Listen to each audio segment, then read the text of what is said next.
Welcome, Grand Discovery Channel.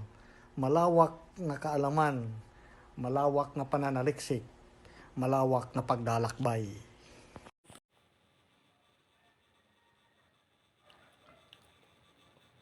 Wow! Kumusta sa lahat? Welcome muli sa Grand Discovery Channel. At dito ngayon tayo sa isang lugar na meron tayong magandang i-detect, no?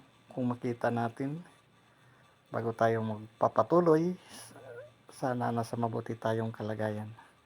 Ano kaya itong sign ng isang bato, no? Na mayroon siyang parang pyramid. Nagde-detect dito yung detector, parang malalim, kaya pass muna tayo. Punta tayo doon sa isang balite na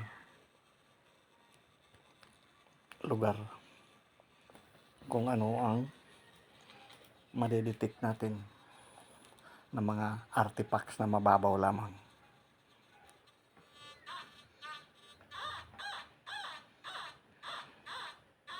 Meron nga tayo dito na detect. Ano kaya ito?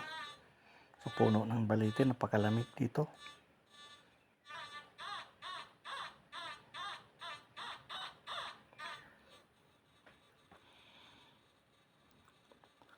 At hukayin nga natin kung ano nito ang nadidetect niya.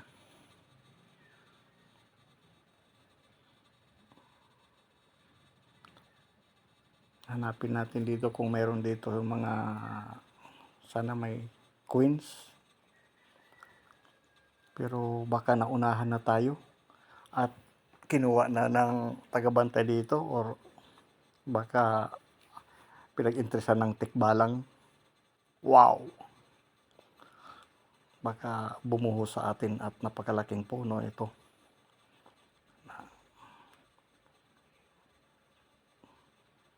Ano kaya itong nadidetect natin?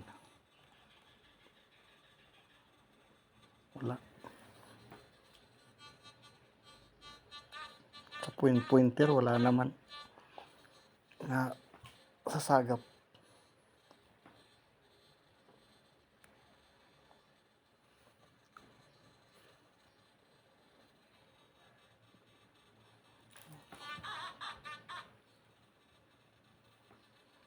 Ito nga, isang kuwil na ito pala yung malakas mag-detect ng ating Noctra macro detector pala itong gamit natin na maganda gamitin sa panahunting na mababaw lamang. Let's go. Wala na. Ano kaya ito? May matigas. Ay, bato.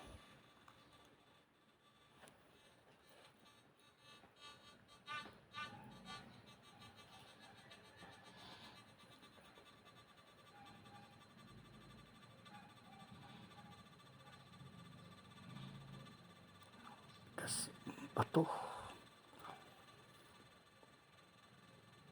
Wala na. Bato lang ang binigay sa atin ng punong balite. Maraming salamat, puno. Ayun lang ang binigay mo sa amin. Alis na po kami. Tama na. Salamat. Let's go tayo papunta doon sa unahan na may pools daw na liguan ng mga Japanese nung kapanahonan ng World War II. Ito, i-detect natin ito.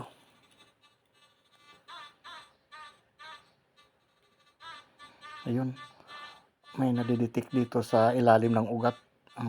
Itong malaking puno ng kahoy sa gilid ng pools, tuyo na. Makita natin itong sa likod ko ay box na nakasimento. Ano kaya itong nadidetect natin? Ay, bigat. Solid rock or stone. Puti na ba to? Ano kaya ito? Baka precious stone.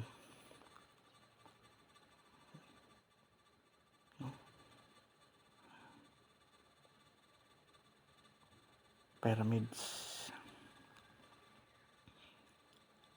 sa ilalim ng ugat. Ito. Wow, artifacts. Antik, ano kaya ito? Parang banga, no? Kaya ito, identify natin. Banga nga. May buti pa na basag. So, ito lang ang artifacts na nakita natin sa ilalim ng ugat, sa gitna ng falls na dry. Hanggang dito na lang po si Green Discovery at maraming salamat sa susunod naman muli ng ating pagbabalik at exploration. Na ito lang nakita natin na mga artifacts na possible ito ay isang treasure artifacts. Maraming salamat po. Bye-bye.